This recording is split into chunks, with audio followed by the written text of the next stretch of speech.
Ok, vamos dar uma olhada nisso aqui. A gente tem em mãos um trecho da legislação brasileira, especificamente a lei que estrutura o Sistema Nacional de Políticas Públicas sobre Drogas, o SISNAD. À primeira vista parece um material denso, né? Talvez até um pouco árido. Mas o que ele revela, na verdade, é a arquitetura, o esqueleto de como o país se propõe a lidar com uma das questões mais complexas da nossa sociedade. Exatamente. Nossa missão aqui vai ser desvendar essa estrutura. A gente não vai focar nos crimes ou nas penas, isso é outra discussão. O que nos interessa é o sistema por trás de tudo. Quais são seus objetivos, seus princípios declarados e como as peças governo, saúde e sociedade deveriam se encaixar segundo o texto da lei. Especialmente depois das mudanças importantes que aconteceram em 2019. Perfeito. O que a gente tem aqui é basicamente a planta baixa de uma política pública que vive sob uma tensão constante. Ela tenta equilibrar duas frentes que, na prática, muitas vezes caminham em direções opostas. Que seriam? De um lado, a prevenção e o cuidado com a saúde das pessoas, do outro, a repressão ao tráfico. Entender como a lei tenta, pelo menos no papel, harmonizar esses dois mundos é o ponto central da nossa análise. E vamos ver que essa harmonia é, no mínimo, desafiadora. Então, para começar, vamos direto ao ponto. O que exatamente é o SISNAD? O artigo 3 dá a definição e ela já entrega o jogo todo, né? Entrega completamente. O artigo define a finalidade do SISNAD de uma forma dupla e muito clara. O inciso 1 fala em, olha só, prevenção do uso indevido, a atenção e a reinserção social de usuários e dependentes. Ok, esse é o pilar da saúde. É o pilar da saúde, da assistência social, do cuidado. É a linguagem do acolhimento, né? Uhum. E logo em seguida, o inciso 2 diz que a outra finalidade é a repressão da produção não autorizada e do tráfico ilícito de drogas. Pronto, este é o pilar da segurança pública. É a linguagem da força. Então a lei já nasce com essa dualidade. Exato, com esse DNA dividido. Não é uma política de saúde que considera a segurança, nem uma de segurança que considera a saúde. Ela tenta ser as duas coisas ao mesmo tempo. Peraí, então o sistema, por definição, precisa caminhar sobre duas pernas que parecem querer ir para lados diferentes. Uma de acolhimento, outra de combate. E como é que ele se conecta com o que já existe no Estado brasileiro? Ele não opera no vácuo, imagino? Não, de jeito nenhum. E os parágrafos que foram adicionados em 2019 tentam deixar isso mais claro. O SISNAD não é uma ilha. O parágrafo 2º é crucial. Ele diz que o sistema deve atuar em articulação com o Sistema Único de Saúde, o SUS, e com o Sistema Único de Assistência Social, o SUAS. A articulação, essa palavra é chave. É a palavra-chave. A intenção é nobre, criar uma rede de proteção, uma ação coordenada. Mas assim, na prática, essa articulação funciona? Porque o SUS e o SUAS são sistemas gigantescos, com suas próprias demandas, orçamentos apertados. O SISNAD não acaba virando um primo pobre nessa história, disputando recurso e atenção? Essa é a pergunta de $1 milhão. No papel, a integração é linda. Na realidade, ela depende de portarias, de verbas carimbadas, da vontade política de gestores em todos os níveis, sabe? Entendi. Muitas vezes, um profissional de um CAPS-AD, que é o Centro de Atenção Psicossocial Álcool e Drogas, precisa lutar para conseguir uma consulta com um especialista no SUS, ou para garantir que um paciente seja incluído num programa do SUS. A articulação existe, mas ela não é automática. É uma construção diária e, muitas vezes, bem exaustiva. Entendi.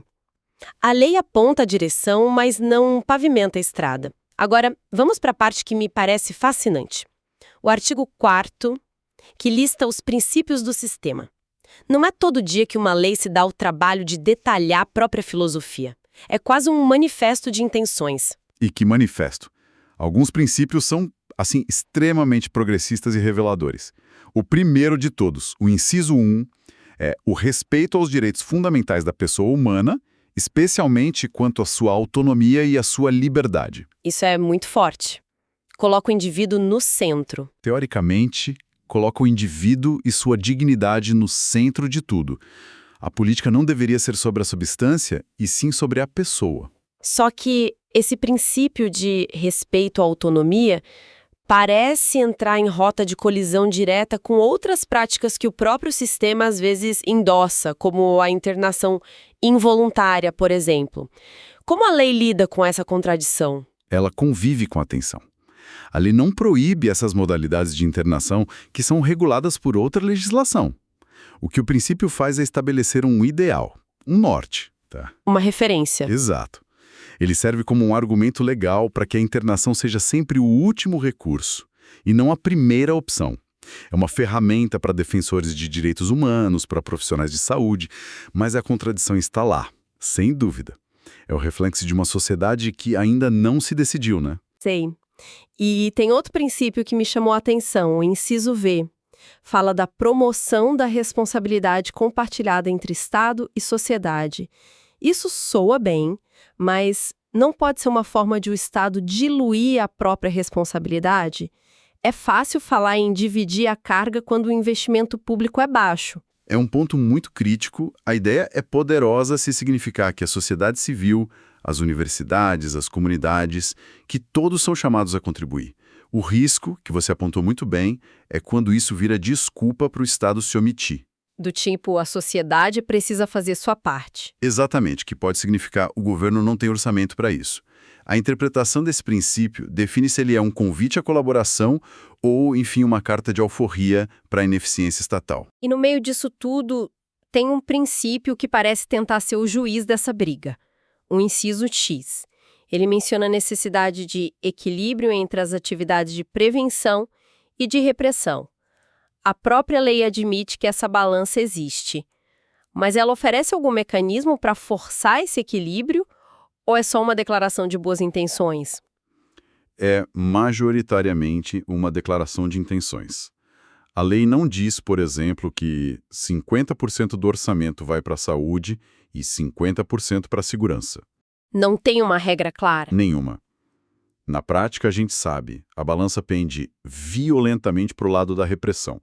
Os orçamentos das polícias, do sistema de justiça criminal, são ordens de grandeza maiores que os orçamentos para a rede de atenção psicossocial. Esse princípio é mais um ideal a ser perseguido do que uma regra. Entendi. Mas ele dá a base legal para cobranças. Exato. Dá base para que a sociedade civil e o Ministério Público, por exemplo, cobrem dos governos um investimento mais robusto no pilar da saúde. Ok. Essa filosofia de equilíbrio e direitos humanos é muito poderosa. Mas a gente sabe que boas intenções não bastam. Como a lei tenta transformar essa visão numa máquina que realmente funcione? Quem faz o quê nesse sistema? Aqui a lei adota um modelo federativo clássico. O artigo 7º estabelece o que chama de orientação central e a execução descentralizada. Funciona como o cérebro e os membros de um corpo. Gosto da analogia. A União, o governo federal em Brasília, é o cérebro. Define as diretrizes, as grandes estratégias, o plano nacional.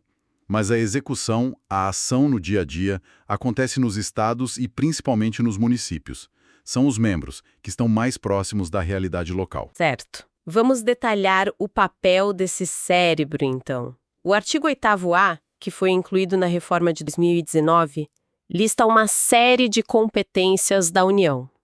O que se destaca aí? Duas coisas principais. Primeiro, a função de cérebro e bolso. A União deve formular a política nacional e o plano nacional, coordenar todo o SISNAD e, crucialmente, cofinanciar a execução. O dinheiro vem de lá. Uma parte importante, sim. A União entra com a estratégia e com o dinheiro, e estados e municípios com a execução e uma contrapartida. Sem o dinheiro federal, a maioria dos municípios simplesmente não conseguiria implementar nada. E o segundo destaque? O segundo destaque está mais para o final da lista, nos incisos 13 e 14. A União deve adotar medidas de enfrentamento aos crimes transfronteiriços e estabelecer uma política nacional de controle de fronteiras. Ah, isso é importantíssimo. Muito, porque tira o foco só do varejo de drogas nas cidades e reconhece que o Brasil é parte de uma rota de tráfico internacional. A lei está dizendo que a política de drogas não é só uma questão de polícia de bairro, é também uma questão de relações internacionais e defesa nacional. Falando em estrutura, é impossível não notar os vários artigos e incisos com a marcação vetado. Ah, sim. Por exemplo, os artigos 6º, 7º-A, 8º, é como se a gente estivesse vendo as cicatrizes do processo legislativo no texto final. O que esses vetos nos contam? Eles contam a história das batalhas que foram travadas e perdidas no Congresso. Cada veto representa uma disputa de visão, um cabo de guerra. Um veto sobre um artigo que detalhava o financiamento de comunidades terapêuticas, por exemplo, Pode indicar uma briga entre quem defende esse modelo e quem prefere alocar recursos para a rede pública do SUS. exatamente. Um veto sobre a composição de um conselho pode refletir uma briga sobre qual segmento da sociedade vai ter mais voz. Os médicos, os psicólogos, os religiosos, enfim. Então não é só um detalhe técnico, é um mapa do conflito ideológico. Perfeito. Esses vetos são o eco do cabo de guerra ideológico da política de drogas exposto diretamente no texto da lei. Eles nos lembram que a lei não é um documento neutro, é o resultado de negociações, pressões e, no fim, do poder de quem tem a caneta. E toda essa coordenação federal, essa função de cérebro, culmina num documento. O Plano Nacional de Política sobre Drogas. O artigo 8º-D detalha seus objetivos. Olhando para eles, o que salta aos olhos? A abrangência é quase vertiginosa.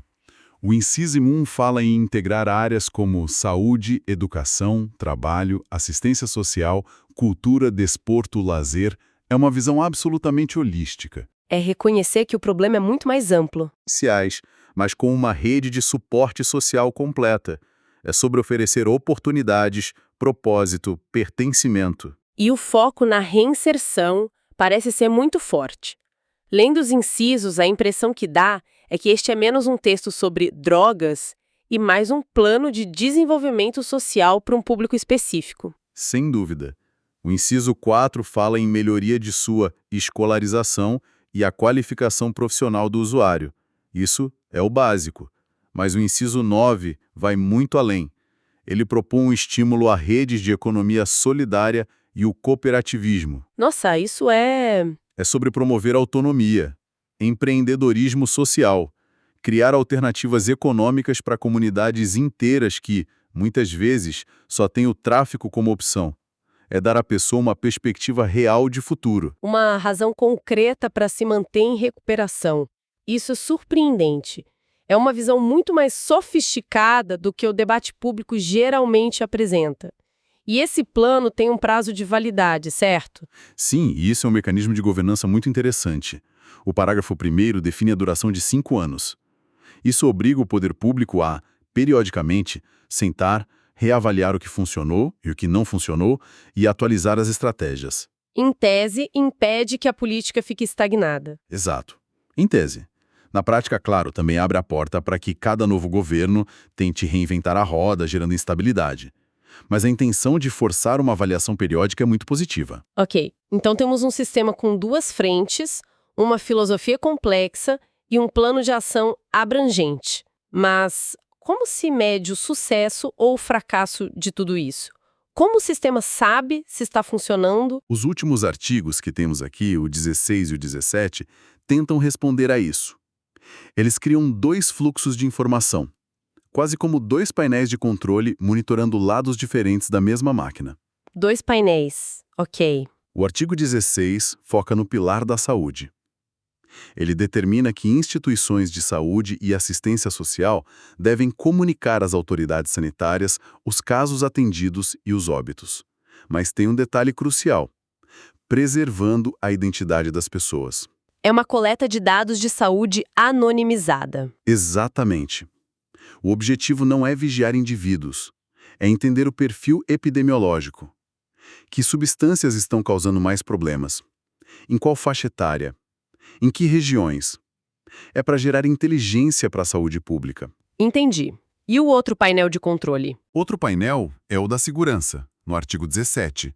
Ele estabelece que os dados estatísticos nacionais de repressão ao tráfico devem ser integrados num sistema de informações do Poder Executivo. Aqui, a medição é outra. Toneladas de drogas apreendidas, número de prisões, desmantelamento de organizações criminosas. Então, estamos medindo os 2 lados daquela balança que a gente mencionou lá no início?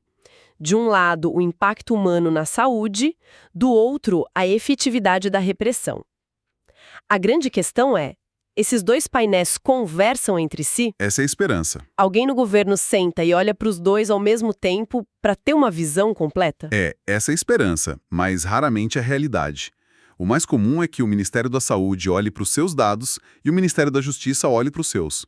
A verdadeira integração dessas duas visões para formular uma política que seja ao mesmo tempo mais humana e mais eficaz, esse ainda é o grande desafio. A lei cria as ferramentas, mas não ensina a usar. Exato.